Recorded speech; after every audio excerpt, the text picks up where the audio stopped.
Bonjour, il est présentement 8h30 un samedi soir, mais vous écoutez ça probablement un lundi. La joie de l'Internet. Après des années de spéculation, on a enfin la confirmation qu'il va y avoir une série basée sur le jeu Last of Us, le jeu phare de la PlayStation 3. Pour ceux qui sont moins familiers avec le jeu, on y suit Joel et Ellie, deux survivants de l'apocalypse, qui essaient de survivre dans ce monde où il y a des espèces de zombies, mais pas zombies, mais où il y a surtout une espèce de faction nommée les Fireflies qui domine la planète, ou plutôt ce qui en reste. Et donc c'est cool qu'après toutes ces années d'entendre parler et de nous faire rabattre les oreilles à propos de l'adaptation filmique, on ait enfin une vraie confirmation des studios HBO et Sony Pictures que le projet va se donner. Un trailer surprise est tombé cette semaine sur internet, soit celui de We Can Be Heroes, la suite officielle de Les Aventures de Shark Boy et Lava Girl, film de 2005. Mon cœur d'enfant était ravi.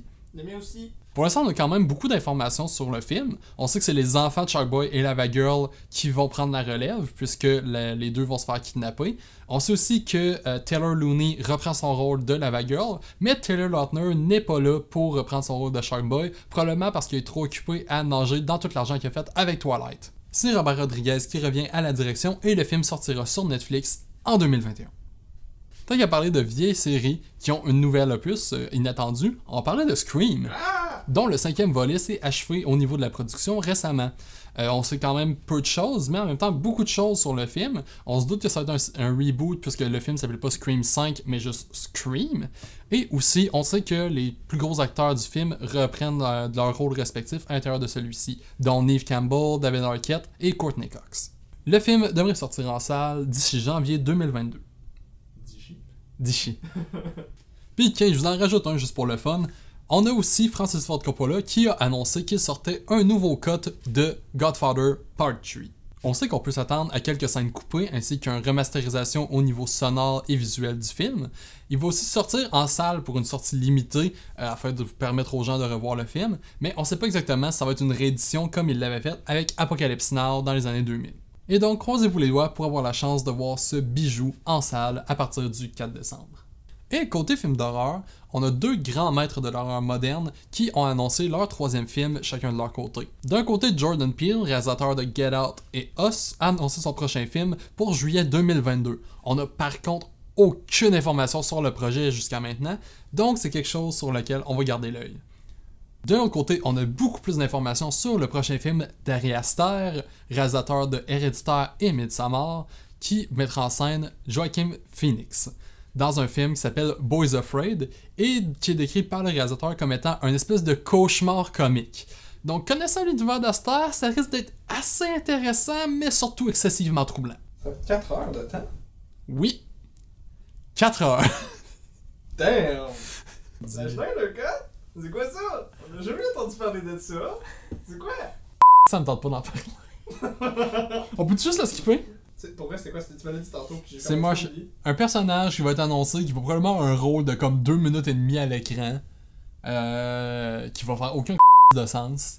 Le film, il y a 4 minutes de plus, puis Steppenwolf, il y a un nouveau look. C'est ça. Pour te citer, hein, j'étais écœuré. Mais savez-vous qui est vraiment écœuré? Bruce Willis, qui a vraiment touché le fond avec son dernier film, Breach. Le trailer est sorti et disons que ça a l'air d'une espèce de version série B de Alien meet Passenger avec Jennifer Lawrence meet Déception. Honnêtement, c'est assez triste de voir Bruce Willis en arriver là après toutes les bonnes choses qu'il nous a données. Comme quoi? Et donc cette semaine, qu'est-ce qui se passe sur vos écrans?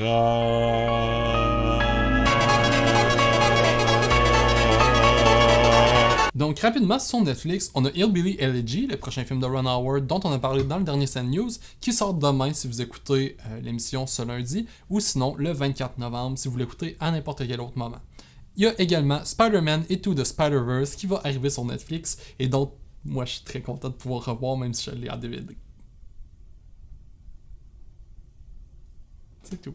Du côté d'Amazon Prime, on a One Night in Miami qui devrait sortir 25 décembre dans les cinémas et le 15 janvier directement sur Amazon Prime. Le film va être réalisé par l'actrice Regina King et va raconter l'histoire d'une vraie rencontre s'ayant produit à Miami en 1960 entre Mohamed Ali, Jim Brown, Sam Cooke et Malcolm X dans une chambre d'hôtel. Personnellement, c'est un film que je trouve qui a l'air vraiment intéressant et que j'ai quand même assez hâte de voir. C'est-tu Hulu ou c'est Hulu ou c'est Hulu ou c'est... Sur cette plateforme, C'est ça. ça, on a eu également un trailer pour le film Happiest Season qui va sortir sur Hulu le 25 novembre prochain. Le film va mettre en vedette Mackenzie David et Kristen Stewart. Ok, fait que elle a tout dépensé son cash puis elle est obligée de faire Brokeback Mountain 2. Exactement. En tant que deux femmes en couple qui s'en vont dans la famille de Mackenzie Davis pour Noël, sauf que celle-ci n'a pas annoncé à ses parents qu'elle est homosexuelle. Donc ça fait une espèce de petit feel-good movie avec le trailer. Ça a l'air intéressant parce que ça reprend un peu un trope de vieux film, mais fait au goût moderne avec des problèmes actuels. Bref, que du bon. Hey! Et on se fait un peu d'autopromo parce que le 26, donc ce jeudi, si vous écoutez la journée de la sortie, on a une nouvelle émission qui sort sur le channel, qui ça va s'appeler Pourquoi ça a marché, que je vais animer et qu'on a beaucoup travaillé dessus. On aimerait ça avoir du bon retour de votre part, s'il vous plaît. Je pense que ça va être super intéressant. Ça porte sur un film que tout le monde aime, The Shining de Stanley Kubrick. Et c'est ça, genre, moi je suis vraiment excité à l'idée de vous montrer ça. J'ai vraiment hâte de voir ce que le monde va en penser. Et donc, c'est tout pour cette émission. On vous remercie énormément d'avoir été là. Si vous avez aimé, mettez un like. Allez vous abonner en cliquant sur le truc YouTube. C'est sur Facebook.